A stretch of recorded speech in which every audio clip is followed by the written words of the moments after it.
Então, nessa nossa aula 9, que corresponde ao capítulo 8 do e-book. Muito bem, nessa nossa aula de hoje,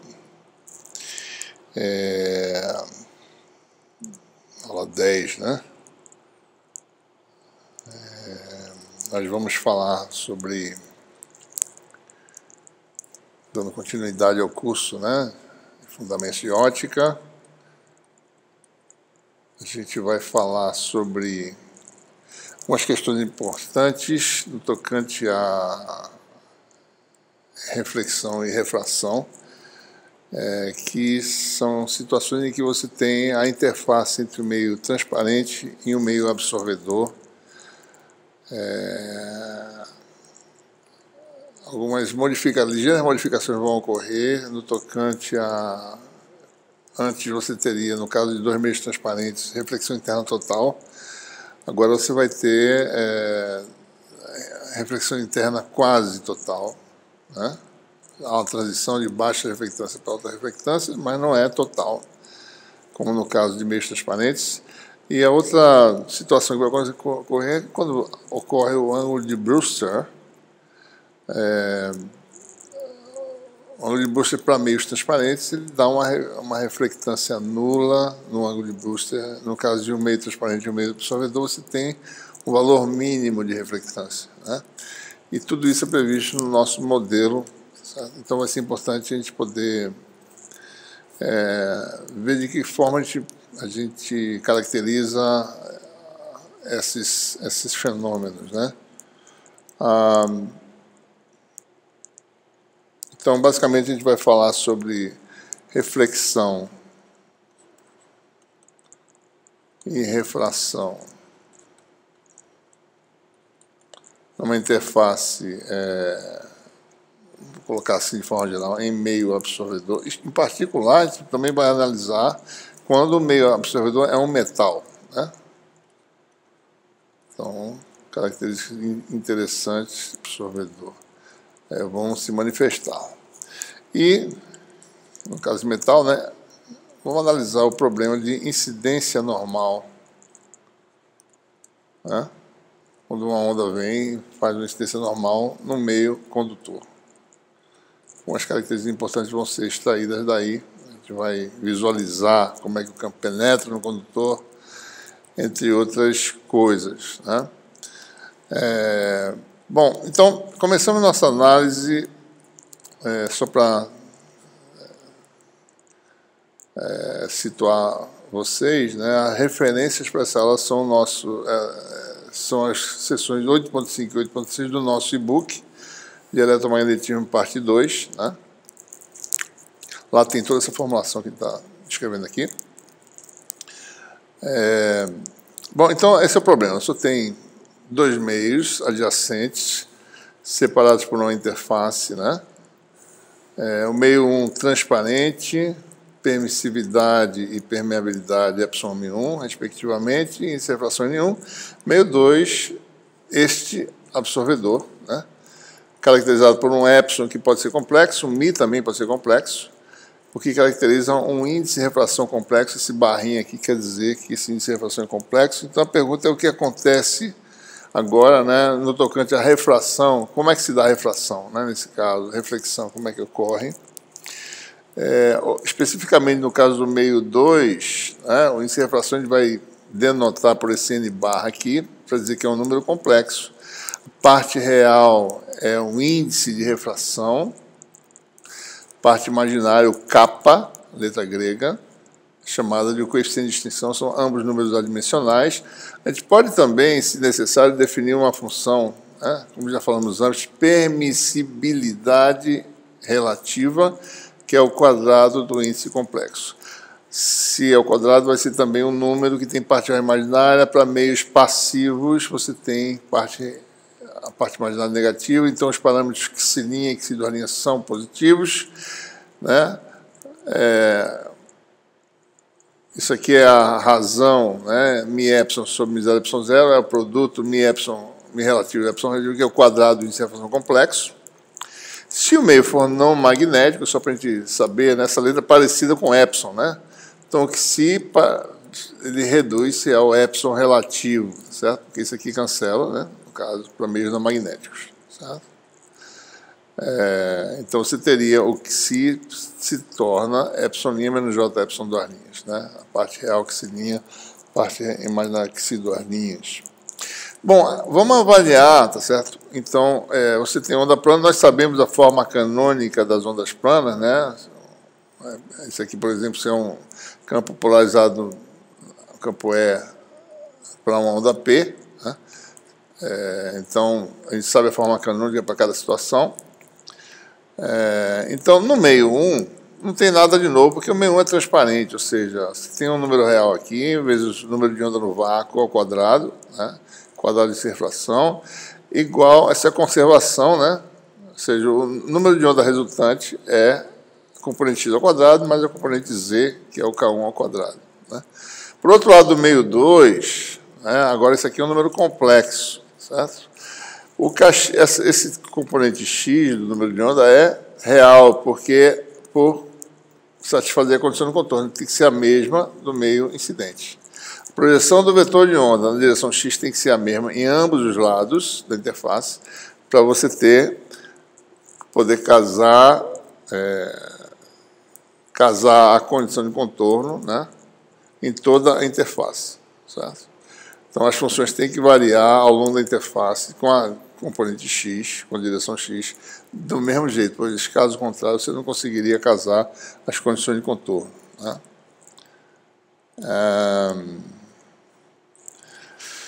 Bom, então você tem a mesma equação, né? Componente, número de onda resultante, que é um número complexo, vai ser um número real ao quadrado, mais um número complexo ao quadrado, que seria a componente z, digamos assim, do vetor de onda ao quadrado, né? Só que agora o kz, que é o K2, tem um barra aqui para denotar que é um número complexo, né?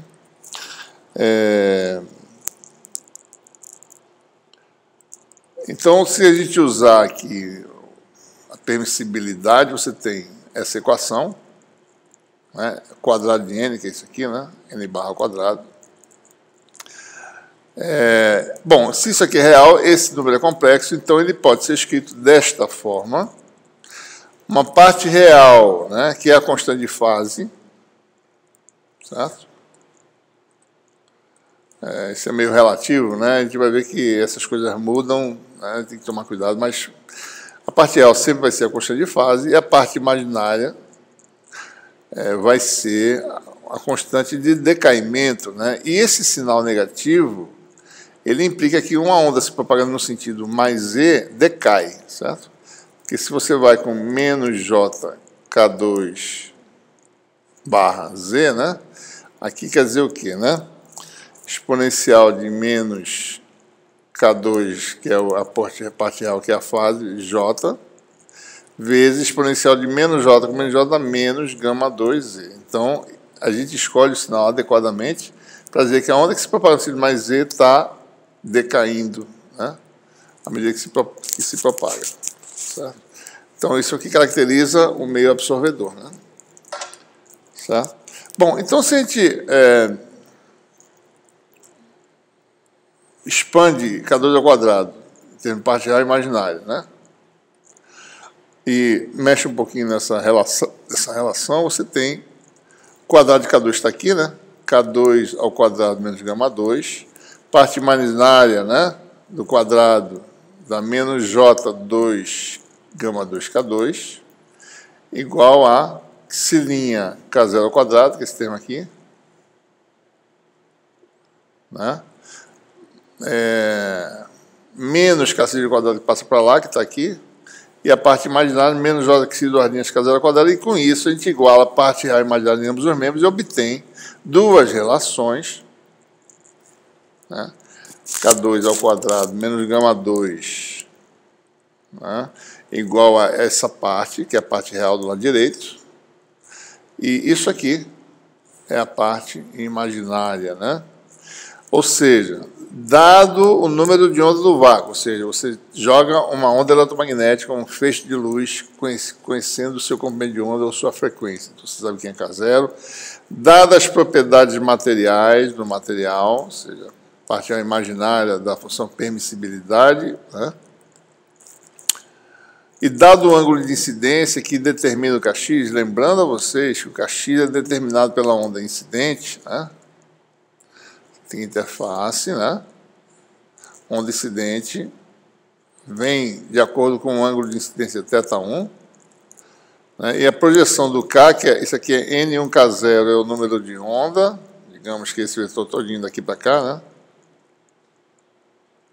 Sua projeção na direção x é o Kx, que especificamente é N1K0 seno de θ1. Então, essa Kx é dada por isso. Kx é imposto, então você sabe o meio de entrada e de separação, sabe a frequência ou comprimento de onda no vácuo, sabe a incidência, é dado o Kx. Então, então esse problema é dado essas quantidades, quem são K2 e γ2? Então, isso aqui é um sistema de duas equações. Eu pego, por exemplo, nessa equação, substituo γ2, que seria algo assim, né? γ2 igual a psi duas linhas K0 ao quadrado, dividido por quem? Por 2K2.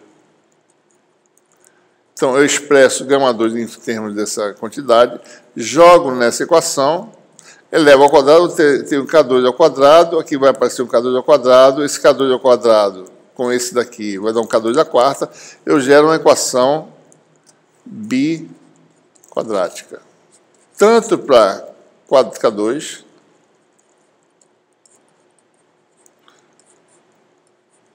quanto para γ2. Ou seja, uma equação biquadrática vai dar soluções que têm sinais positivos ou negativos e a gente vai usar o sinal adequado, né, para a propagação no sentido que a gente está tentando propagar. Ou seja, propagação no sentido mais Z, o K2 tem que ser positivo e o γ2 tem que ser positivo, devido à minha escolha de sinais, né? Se a propagação fosse menos Z, eu inverti os sinais, certo? Dessas quantidades. Então, a solução desse sistema de equações vai ser uma solução um pouco complicada, né? Mas observe só que a solução depende dos parâmetros materiais do meio absorvedor, do meio de entrada, né? Aqui tem meio absorvedor, meio de entrada, meio absorvedor, meio de entrada, ângulo de incidência, que é o Kx, né? Essencialmente. E a diferença do K2 para o γ2 reside apenas nesse pequeno sinal aqui, de mais para menos. Certo? Por exemplo, se você multiplicar essas duas quantidades, K2 e γ2, vocês vão ver que vai dar exatamente isso aqui. Certo? Tá? Ok? Esta é a solução. E é com base nisso, né, que a gente vai determinar as propriedades de reflexão interna total e de ângulo de Brewster. Né? Muito bem. A primeira questão é, qual é o ângulo crítico para a reflexão interna total? Né? Então, vamos olhar um pouquinho para essa expressão aqui e observar que, na ausência de perdas, né, eu não tenho nem isso aqui, né, eu tenho a raiz quadrada disso aqui, que dá esse número, que é igual a esse, então dá 2 vezes, né, sobre 2. Né? Então, essencialmente, quem determina a condição de reflexão interna total vai dar essa quantidade aqui que vai aparecer, que é uma função, certo?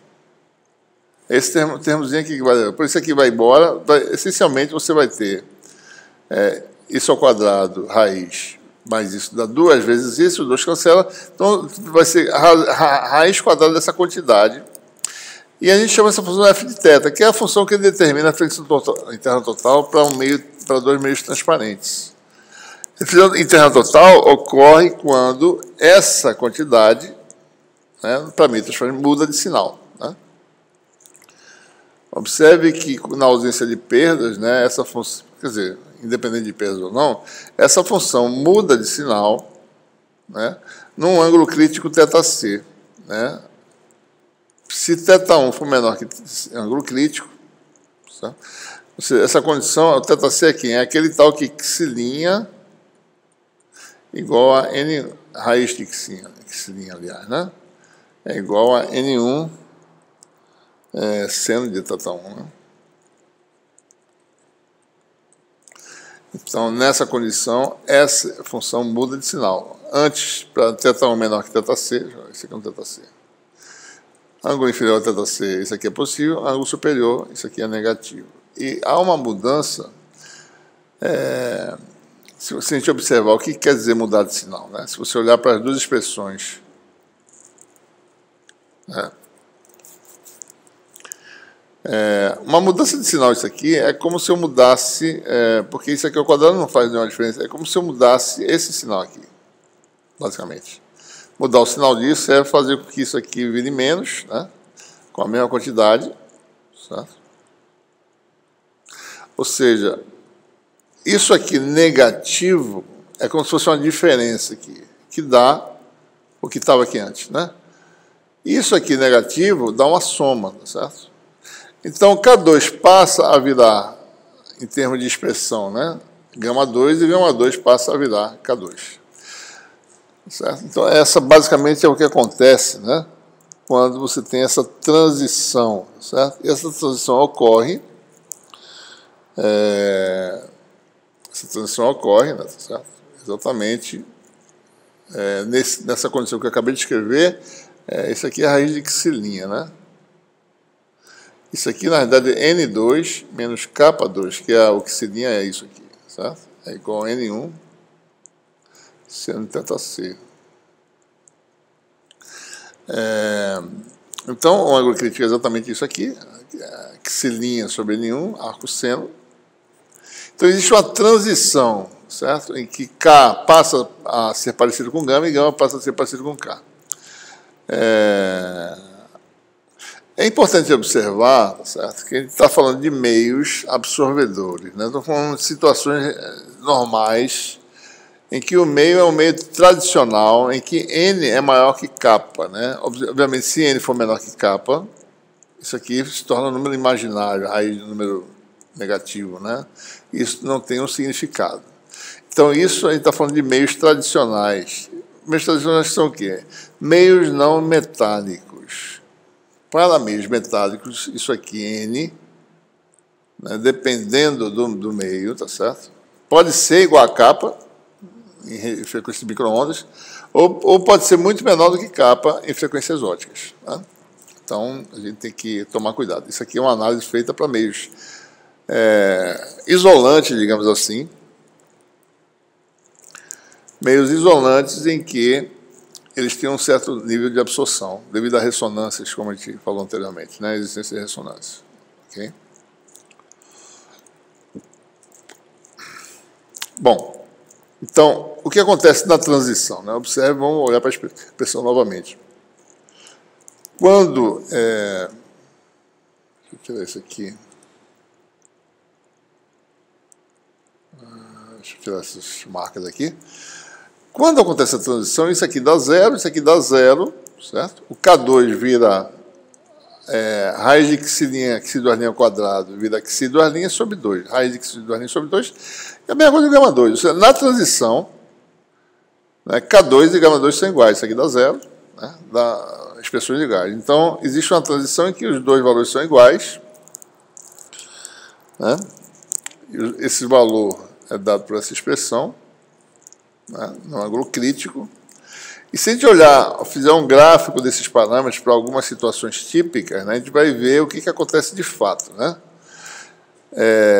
Só lembrando, deixa eu só, antes de fazer esse gráfico, vamos olhar o que aconteceria para o caso de dois meios transparentes. Certo? Bom, quando isso ocorre, né, se eu voltar para trás, tá certo? Calcular o K2, né? Deixa eu voltar para cá, né? Vamos olhar para cá para os meios transparentes, tá certo?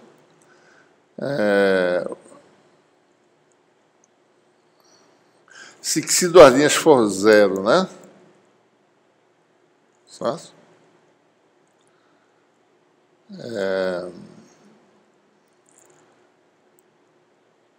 Então, meios transparentes aqui dá zero, né?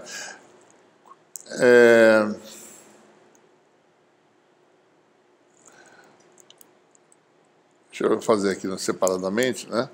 Quando você fala de meios transparentes, o K2 ao quadrado, que já não é um número que em princípio é real, né?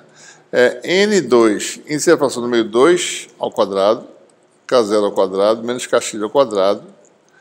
O Kx é N1, K0 seno de θ, isso aqui vai dar K0 ao quadrado, N2 ao quadrado, menos N1 ao quadrado, seno ao quadrado de θ, né? É a função f de θ, essencialmente, é isso aqui, certo? O K2 daria K0, raiz, né?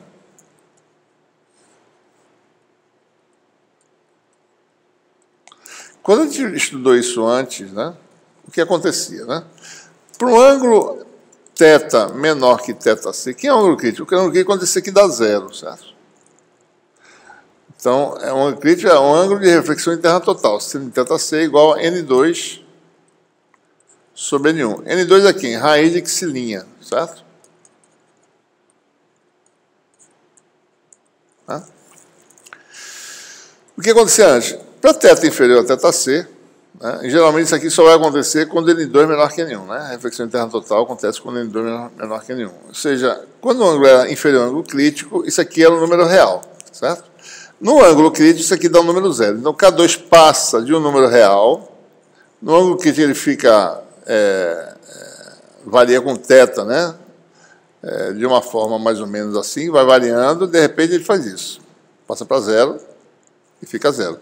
Mas o que acontece acima do ângulo crítico? Olha, isso aqui se torna negativo e K2 se transforma em menos J gama 2.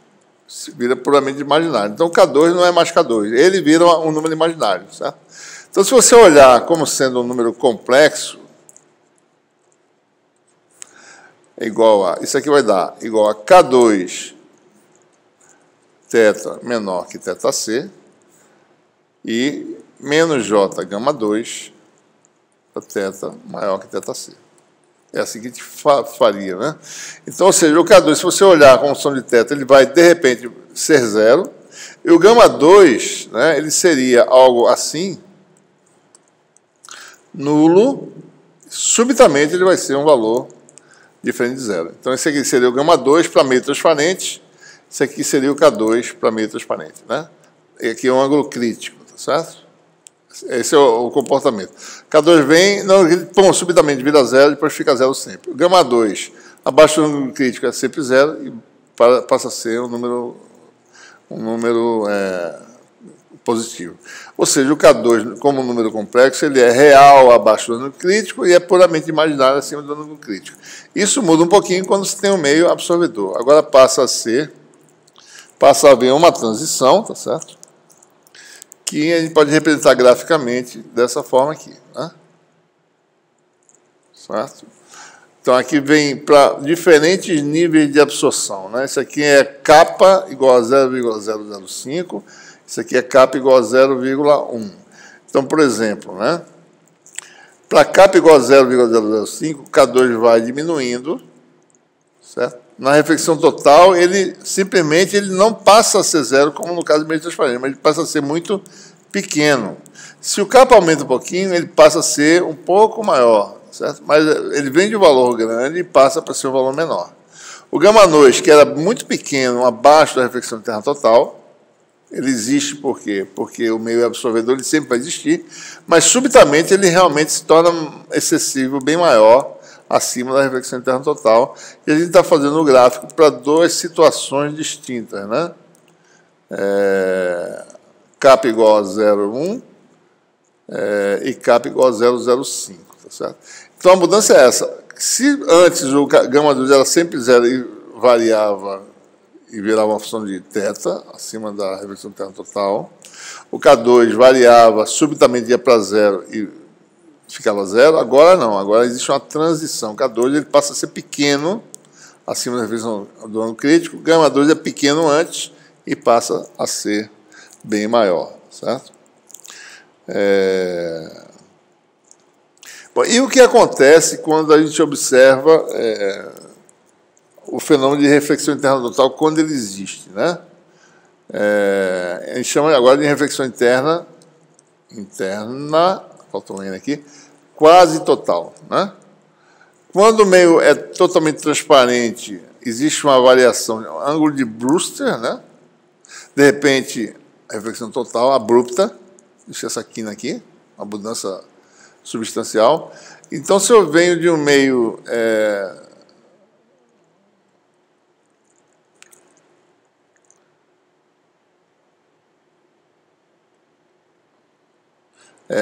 esse é um exemplo em que o meio de entrada tem N aproximadamente 1,5, né? Que dá a reflexão interna total perto de 40 graus.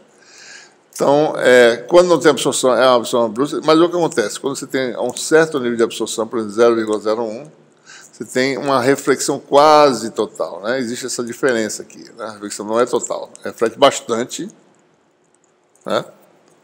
E à medida que você vai aumentando a absorção, você vai cada vez frustrando mais a reflexão total, né? Se torna cada vez menos perceptível, digamos assim, né?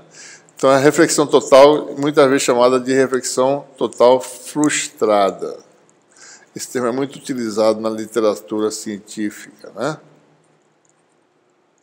Frustrated internal reflection, ou frustrated total reflection, né? Reflexão total frustrada, né? Certo? Então, esse é o primeiro efeito que se observa quando se tem a reflexão no meio absorvedor.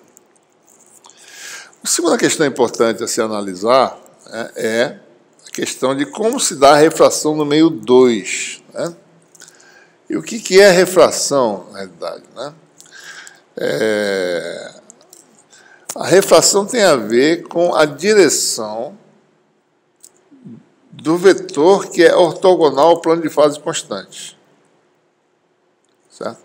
Esse tem que ser o vetor físico, né? Mas, por outro lado, nosso vetor número 2 é um vetor complexo. Né? Como é que a gente interpreta isso, nesse caso? Muito bem, a gente vai ter que tentar entender, então, como analisar essa questão. Né? Bom, vamos olhar para o vetor de onda número 2. A gente pode escrever ele nessa forma, né? O vetor número 2 é a aulinha, né? Na nossa notação tradicional que a gente usa.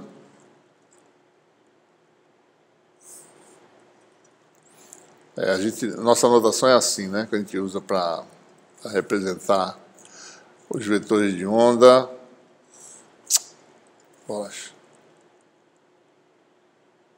Black.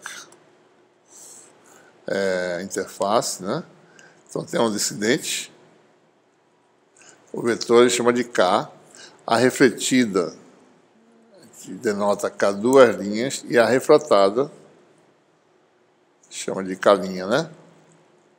Só que agora esse vetor é complexo porque a componente Z é um número complexo. Então, como é que fica isso? Bom, a gente vai denotar o vetor de onda complexo barra, agora, tá certo? No meio 2. Que ele vai ter uma parte que é real, que é o vetor tradicional que a gente conhece, o K', né? A gente separou, né? Separou a parte imaginária da componente Z e jogou separadamente aqui. Bom, este é o vetor que, quando eu jogar lá na minha expressão para os campos, vai dar um fator exponencial de menos j, K', escalar, x. Isto aqui é real, esse vetor é completamente real. E isso aqui é informação de quê? De fase, né? É aqui que eu descubro. O plano de fase constante é aquele em que isso aqui é constante, tá certo? Então, a informação de fase vem dessa parte aqui. Então, como é que ficam os campos no meio 2? Né? Quando eu jogo K dessa forma, ele vai ficar dessa forma. Exponencial de menos gama 2Z, exponencial de menos J, K' x, em que K' é real. Quem dá a informação de onde é que é o lugar geométrico dos pontos em que a fase é constante é esse fator exponencial. Se eu fixar isso aqui constante, eu tenho um plano de fase constante. Só que esta onda agora é um pouquinho diferente daquela que a gente tinha antes. Antes não tinha esse termo aqui, certo? Então, a amplitude da onda era constante no plano de fase constante. Bastava eu fazer isso constante, que eu tinha uma amplitude constante. Só que agora, se eu fizer isso constante, eu não tenho uma onda que seja constante, né? Porque ela varia, certo? Com a coordenada z. Então, essa é uma onda chamada de onda plana inhomogênea. Né? Por quê? Porque a amplitude varia no plano de fase constante, que é definido por essa condição. Certo? Varia porque tem um fatorzinho que é uma variação espacial. Se nesse plano z varia, certo? O plano é inclinado, o z deve variar, né? Então, se você olhar a nossa figurinha aqui, o plano de fase constante é esse aqui, né? O z aqui tem um valor, aqui tem outro, ele está subindo, né? Valor diferente. Então, se o z varia, é que a amplitude está variando nesse plano de fase, algo que não acontecia na onda plana tradicional. Por isso que essa onda plana, quando você lida com meio absorvedores, é uma onda plana inhomogênea. A amplitude varia aqui, tá certo? E vai variar de uma forma mais ou menos exponencial também, né? A projeção ali. Né? Então, quem dá informação de refração é a direção do vetor de onda real, é esse fator aqui, certo? Porque refração é importante para determinar mais ou menos a direção e sentido do vetor do campo refratado, mas também a lei de Snell, como é que ela fica, né? Quando você tem um meio não homogêneo, certo? Então, é esse vetor que define a refração, é ele o ângulo que ele forma com o eixo vertical que vai dizer para onde a onda foi, tá certo? Então, se a gente escrever K' com seno ao componente x, como dizer que é o K2, né? Que é aquele número real que a gente falou. O seno do ângulo, né? θ2, que vai dizer o ângulo de refração é quem? Kx sobre a resultante, que é K2 ao quadrado mais Kx ao quadrado, porque ele está falando deste vetor aqui, né? Certo? Se eu jogo isso aqui, a expressão para o número de onda, a componente x dele nessa expressão, né? O K2, a gente obteve agora uma expressão para ele, aquela equação biquadrática, dá uma solução, uma função complicada, isso aqui é seno de θ1, né? Uma função complicada de θ1. Se a gente jogar essas coisas, a gente vai obter uma lei de Snell agora generalizada, né? Que antes era N2... Isso aqui está errado, né? Isso aqui está errado, essa equação. Essa aqui está errado. N efetivo de θ1 seno de θ2 é igual a N1 seno de θ1. Né? A lei de Snell seria essa. Aqui está errada essa equação. No livro deve estar certo. Vamos dar uma olhada aqui. Lei de Snell generalizada está aqui em cima, eu acho. Certo?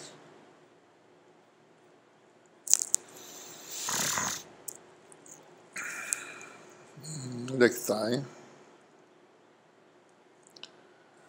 N, então, se a gente olhar para essa expressão, né? A lei de Snell antes era N2 nesse lugar aqui, seno de θ2 igual a N1 seno de θ1. Agora é um N efetivo que é uma função de θ1 que dá para essa expressão, que eu vou escrever aqui embaixo. Tá? Né? Então a lei é N efetivo de θ1, a lei de Snell generalizada agora, passa a ser N efetivo, que é uma função de θ1. Vou fazer o contrário. N1 seno de θ1. Ou seja, isso aqui quer dizer assim, ó, a projeção x do vetor de onda, que é K0 vezes isso, é igual à projeção x do vetor de onda do outro lado. Só que agora essa projeção x é expressa dessa forma. N efetivo, que depende de θ1, seno de θ2. Então, determinar um ângulo θ2 é determinar, dado θ1, eu calculo esse N efetivo, que é uma expressão, né, dada por essa relação aqui, que depende das características do meio absorvedor, né, parte imaginária, ângulo de entrada, que é uma função mais complicada de θ1. Então, a lei de Snell agora, né, é como se o índice de refração efetivo mudasse para cada ângulo, né? Isso não acontece no caso de meios transparentes, certo? Você tem uma refração que uma refração é como se fosse a um parâmetro variável. Mas observe que determinar, tá certo? Olha, parece que fica mais fácil, né? Determinado ângulo de refração não é difícil, né? Basta calcular essa função de θ1, que é essa função complicada, calcular isso aqui, você tem um ângulo de refração, né? Para cada ângulo de incidência, eu tenho que mudar um pouquinho a fórmula, né? No caso de meios transparentes, isso aqui era constante, agora é de variável, né? Certo? Bom, a reflectância pode ser calculada da tabela que a gente definiu anteriormente. Por exemplo, para ondas P, a reflectância, a reflectividade é ε1K2, que é como por dizer no meio disso, só que K2 agora passa a ser um número complexo, menos ε2K1, ε1K2, mais ε2K1. Ou seja, tem uma tabela que eu vou mostrar aqui para vocês, né? A gente já passou por isso antes, né? Nas nossas aulas anteriores. Nós temos aí uma tabela final que a gente definiu as várias expressões para o coeficiente de reflexão, né? Está aqui, tá? Aqui estão as expressões em termos de... para a polarização paralela, né, εK2 menos ε2K1, para a perpendicular, que passa a ser o K2 barra, né? Tudo que você tem que fazer é mudar, e as expressões para os coeficientes de transmissão para as duas polarizações. Então, para a onda P especificamente, né, e geralmente a situação que a gente se depara é com meios não magnéticos, né? Se você tem meios não magnéticos, certo?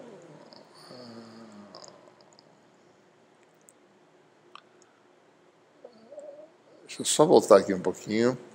Essa expressão vale qualquer que seja os meios, né? Magnéticos ou não, tá certo? Então, na realidade, o ângulo de Brewster só existe,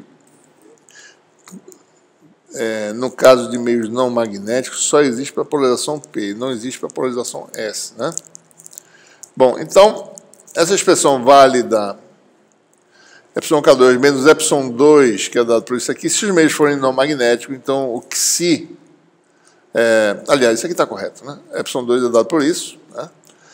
A gente calcula a reflectância fazendo o módulo quadrado do gama P, e se eu pego K2, uso a expressão dele, né? K2 menos J gama 2, e misturo isso tudo aqui, separo parte real e imaginária, né? Então você vai ter uma expressão aí mais...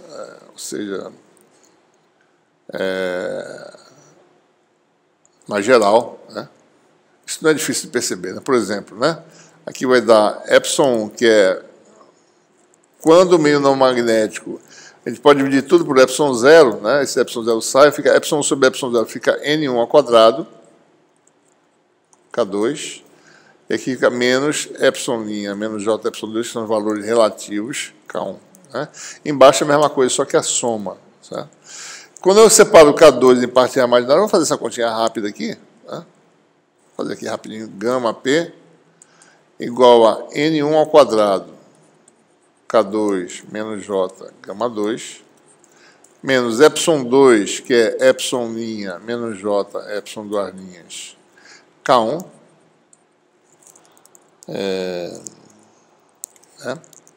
sobre... mesma coisa, N1 ao quadrado, K2 menos J, gama 2, aí que fica mais, né?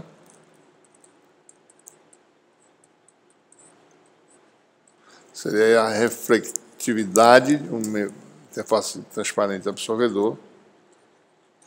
E aí a gente separa em parcial imaginária. Então a parcial vai dar N1 ao quadrado, K2, menos ε' K1, e menos J, né, nos dois, menos J aqui, tá? Menos J. Vou fazer assim, né? N1 ao quadrado, gama 2, mais com menos, eu boto um menos aqui, fica mais, né? ε2', K1, e embaixo, N1 ao quadrado, K2, agora mais epsilon K1, então 2. E aqui vai ficar menos J, N1 ao quadrado, gama 2, aí que fica agora ficou mais, né? N1 ao quadrado K2, fica menos J, N1 ao quadrado K2, e aqui fica menos de novo, né? Epsilon 2 linhas K1, que é mais aqui, né? Não é isso? Deixa eu ver se está certo, peraí, viu?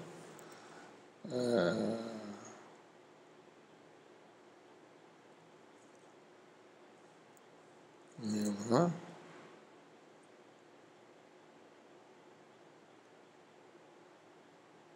Aqui é mais. Não, isso aqui está errado, né? Por isso que eu estou achando estranho esse negócio. Isso aqui dá um menos aqui embaixo. Esqueci disso aqui. Isso aqui é menos. Então isso aqui dá um mais, né? Certo? E quando você faz agora módulo quadrado, você tem então a expressão para a reflectância, que vai ser isso ao quadrado, mais isso ao quadrado, dividido por isso ao quadrado, mais isso ao quadrado, que dá essa expressão aqui, né? Certo? A gente pode ir lembrando, né? No caso sem perdas. Quando não tínhamos perdas, isso aqui não existia, certo? Nem o epsilon 2 linhas, nem o gama 2, certo? Né? O ângulo de Brewster ocorre abaixo da reflexão interna total. Você não, mesmo para meios transparentes, não tem parte imaginária do número de onda, né? Porque a ângulo de Brewster é abaixo da reflexão interna total, se ela ocorre.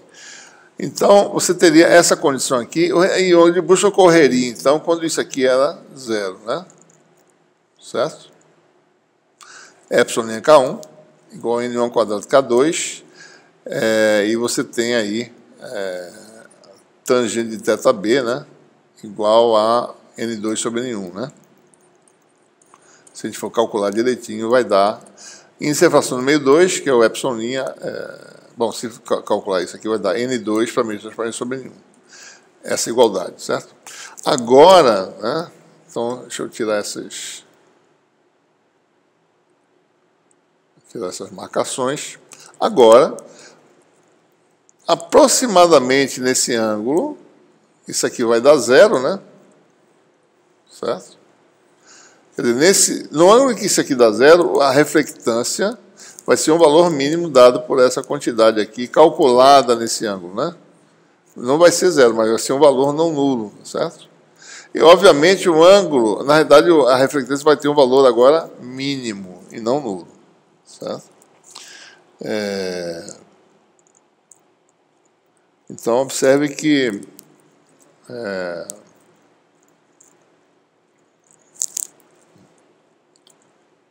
quando isso aqui dá um mínimo, né? Então você vai ter um valor mínimo e não um valor nulo. É claro que o ângulo em que ocorre o mínimo não é simplesmente obtido por isso. Você tem que calcular direitinho o mínimo dessa função, né?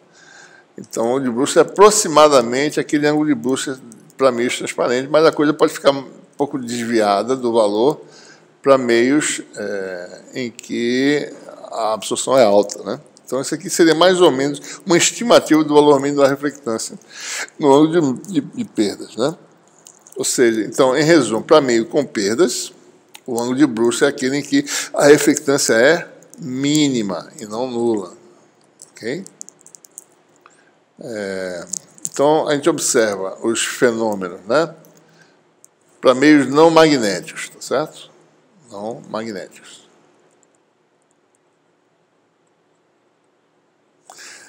Então, nós sabemos que meios não magnéticos, tradicionalmente, só a polarização P que vai exibir o ângulo de Brewster, né? Então, quando a absorção é pequena, você tem quase zero aqui, praticamente zero, vai aumentando a absorção, o valor mínimo vai aumentando, certo? E não existe ângulo de Brewster para polarização S, né? Certo? Isso aqui é um meio em que a interface entre ar, no caso, e um meio de difração complexo N igual a 1,5 menos JK, né?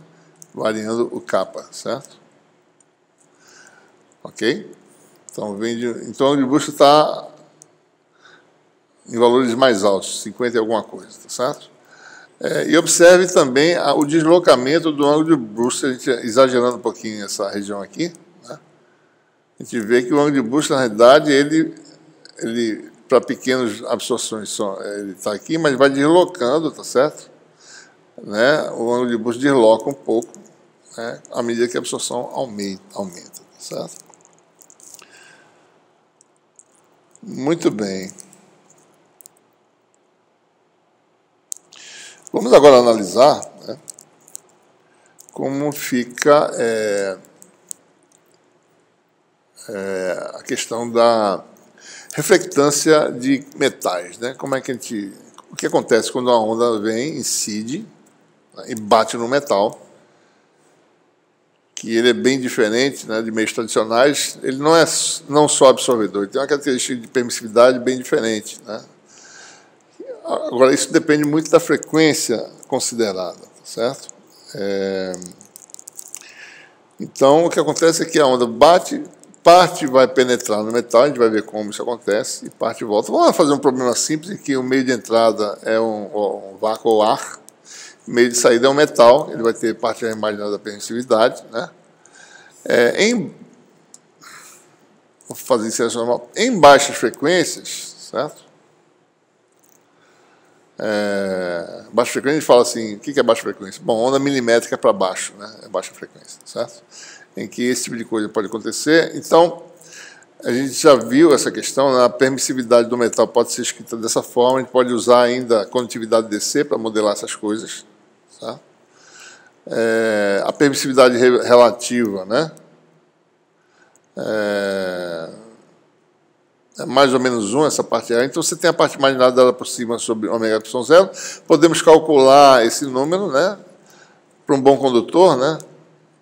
Na verdade, é 6 vezes 10 a sétima para cobre e ouro, certo? Mais ou menos. Ouro é 4 vezes 10 a sétima, 1 metro a menos 1. Vamos dizer 10 oitava, né, em ordem de grandeza. Se você considera micro-ondas em 1 GHz, essa quantidade vale 10 a nona, certo? Então, a parte imaginária da permissividade é gigantesca em relação à parte real, né? Isso aí é baixas frequências, certo? Em frequências óticas, a gente tem que usar o modelo mais geral, que a gente já descreveu antes, né? Que a permissividade tem uma função que depende da frequência de plasma. A gente vai falar já na próxima aula disso aí, certo? Mas vamos considerar essa situação. Em baixas frequências, ou seja, até frequência de micro-ondas, mais ou menos ondas milimétricas, em que isso aqui é grande, né?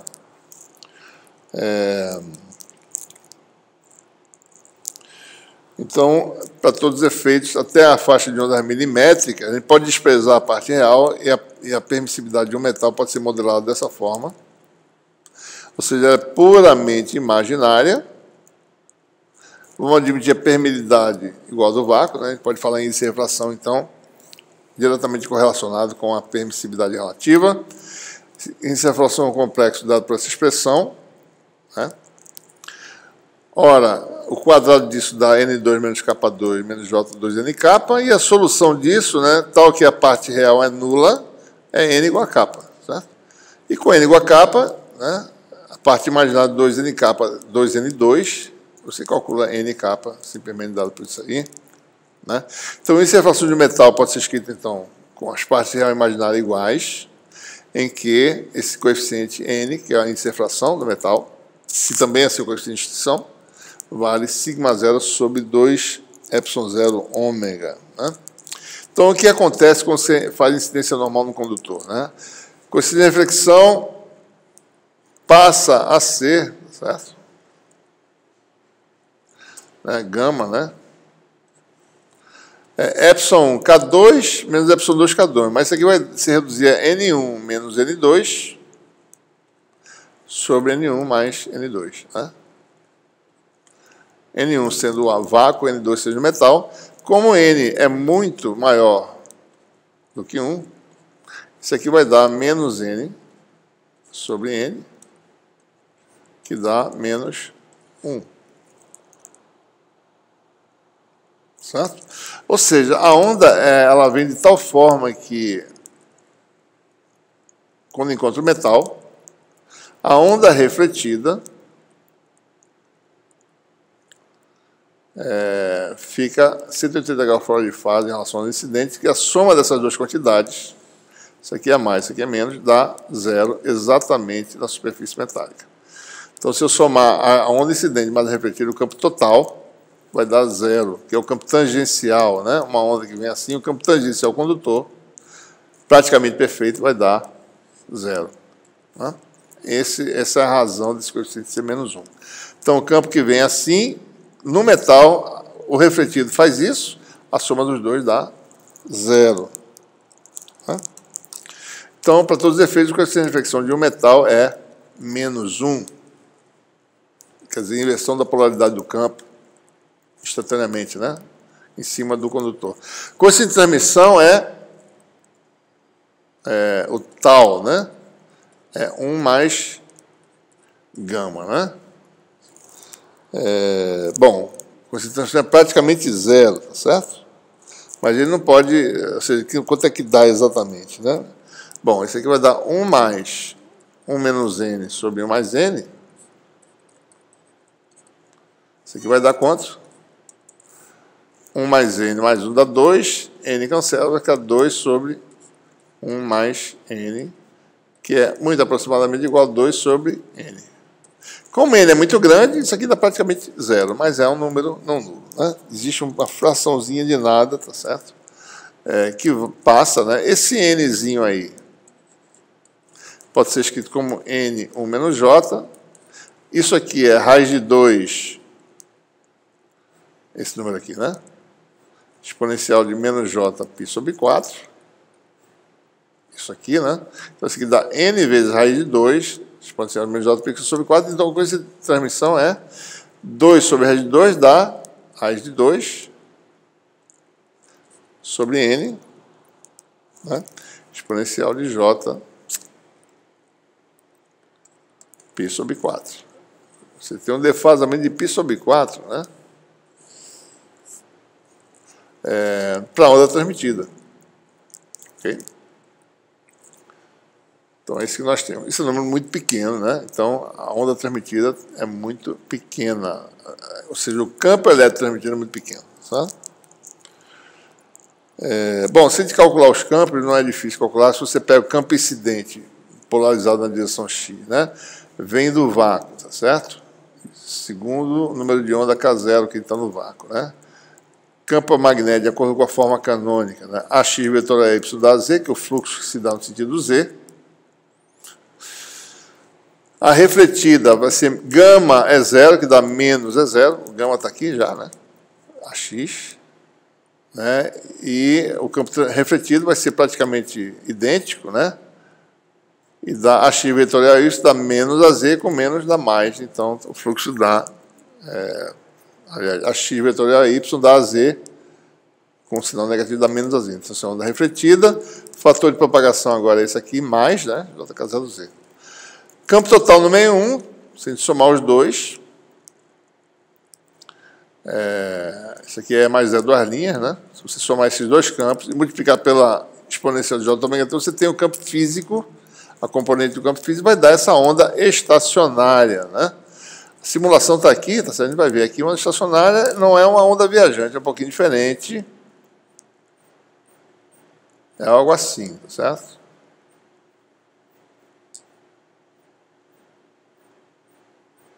Vou sair da posição que eu estava antes, que é essa ondazinha aqui. Então, quer dizer, se você somar as duas componentes, você vai ter essa onda estacionária, né? Que é simplesmente uma onda que ela pode ser totalmente zero, né? Em determinada distância de tempo, no espaço, mas ela simplesmente fica estacionária, né? Não tem propagação aqui, certo? A onda vem e reflete, a soma das duas dá uma onda estacionária. Muito bem.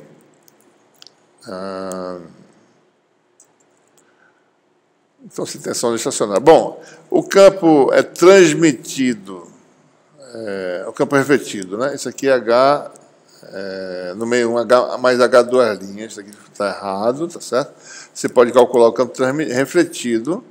Se você somar essas duas quantidades, né? Você vai ter um reforço, né? Tem uma soma, dá 2 vezes o campo. né? Observe que o campo magnético está defasado de π sobre 2, que aqui é cosseno e aqui é seno, né?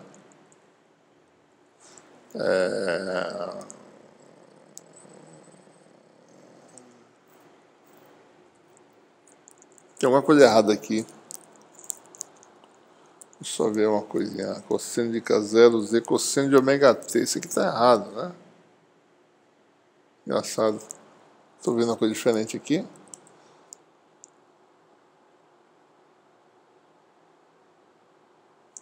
Desculpa, isso aqui é cosseno de ômega t. Aqui também. Aqui é cosseno de ômega t. Né?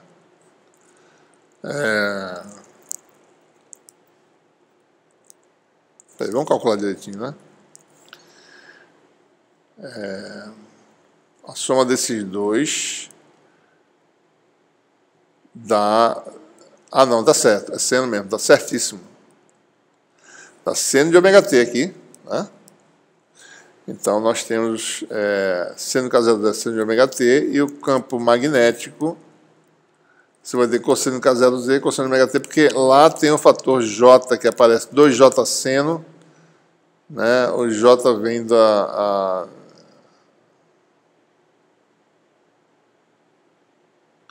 dessa diferença, né? Exponencial de menos J, menos exponencial de J, dá menos J seno. E esse J entra na função do tempo para transformar o cosseno em seno. Por isso que tem um seno aqui. Então, está correto, né? E aqui você tem o campo magnético, né? No determinado instante de tempo, né? Você tem essa função cosseno e a outra função seno. Então, você teria algo mais ou menos... Quando o campo é mínimo no condutor, o campo magnético é máximo, né? Observe aqui.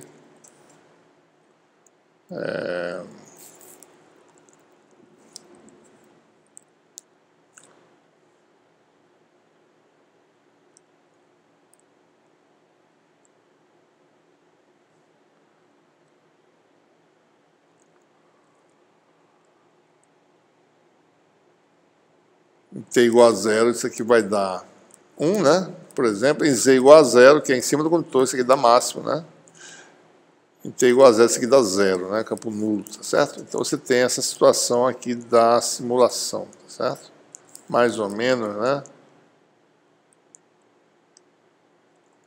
Só para a gente ver mais ou menos um é o campo magnético, o que é máximo no condutor, outro campo elétrico, né? Eles estão 90 graus defasados, né, no espaço, tá certo? As ondas estacionárias, ok?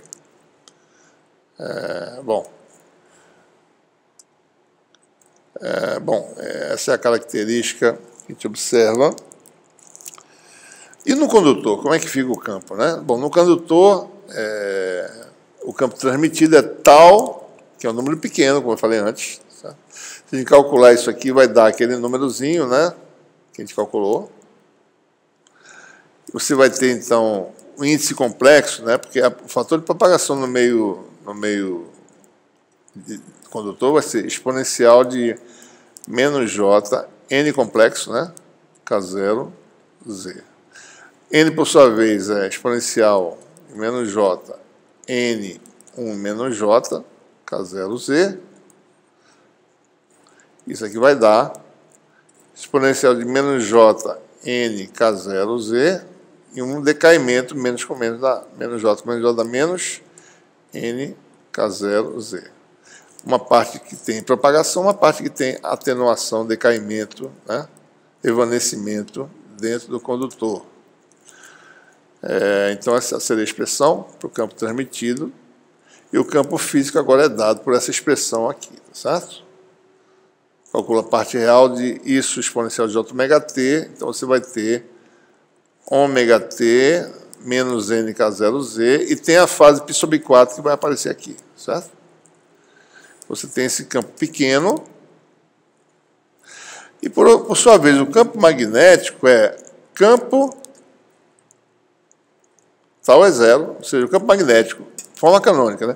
É o campo elétrico transmitido, que é tal vezes zero, dividido pela impedância do meio. Mas a impedância do meio é impedância no vácuo sobre o índice de refração do meio, que é um N barra, certo? Então, é assim que fica a amplitude do campo magnético, né? Impedância do meio é impedância no vácuo sobre o índice de refração do meio, que é esse número complexo, e tem um tal. Mas só que o tal, por sua vez, é 2 sobre N barra.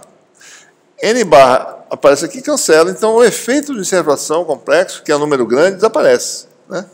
Quando for calcular, você vai ter aí que o campo do meio 2, depois de calcular, já está aqui, o Z sobre N, vai ficar algo cuja amplitude é normal, não é um número pequeno. O campo tangencial é contínuo no condutor, né? Então, dentro do condutor, imediatamente do lado de dentro, a amplitude é a mesma da amplitude do lado de fora, que é 2Z0 sobre Z0. Só que decai, né, exponencialmente, certo? Então, se a gente calcular o campo dentro do condutor, a gente obtém essa expressão para a componente, né, que é uma função que oscila, mas que decai, né? E aí é que aparecem as características interessantes, né, do meio condutor, tá certo? A gente vai discutir um pouquinho mais na aula seguinte. Vamos ver essa simulação aqui, certo? Do campo... não é esse aqui, acho que tá, onde é que está? Acho que é essa aqui. Vamos fazer essa aqui. Depois a gente olha com mais calma na aula seguinte a questão da profundidade de penetração, mas o que eu vou mostrar aqui agora é algo interessantíssimo, né? Como é que o campo penetra no condutor? Está aqui, certo? Aqui está mais ou menos a onda chegando, vai ser uma onda estacionária e vai passar para cá, mas só que ela vai decair, né? Certo? Vou ver como é que se dá essa oscilação, certo? Então, observe, né? Essa aqui é uma estacionária, a onda que passou para o lado do condutor, ela vai desse jeito e vai decaindo, né? A sensação que dá é que essa aqui oscila mais rápido do que essa, né? Que essa oscila devagar, não é isso? Mas lembre-se, né? A frequência de oscilação dos dois lados tem que ser a mesma. Então, o que a gente está vendo aí, certo? É só uma ilusão de ótica, digamos assim. Ambas estão oscilando do mesmo jeito.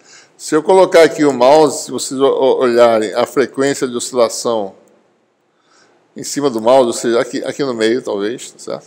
Aqui. A oscilação tem a mesma velocidade, a mesma frequência nos dois casos, certo? Só que a sensação, devido ao decaimento, dá a sensação que a onda está oscilando devagar do lado de cá, mas não está, certo? Um observador para aqui vai ver a mesma frequência, a frequência dessa aqui, observa que está amarrada, né? Está indo junto, certo? Mas o efeito visual é muito interessante, mostrando como é que é a penetração num condutor. Ok? Então, isso é o que nós tínhamos para falar hoje. E na próxima aula a gente vai continuar com esses conceitos, né, de reflexão em condutores. E a gente vai discutir algumas questões interessantes. Vamos falar de resistência de folha e de plasmas de superfície. Ok? Então ficamos por aqui.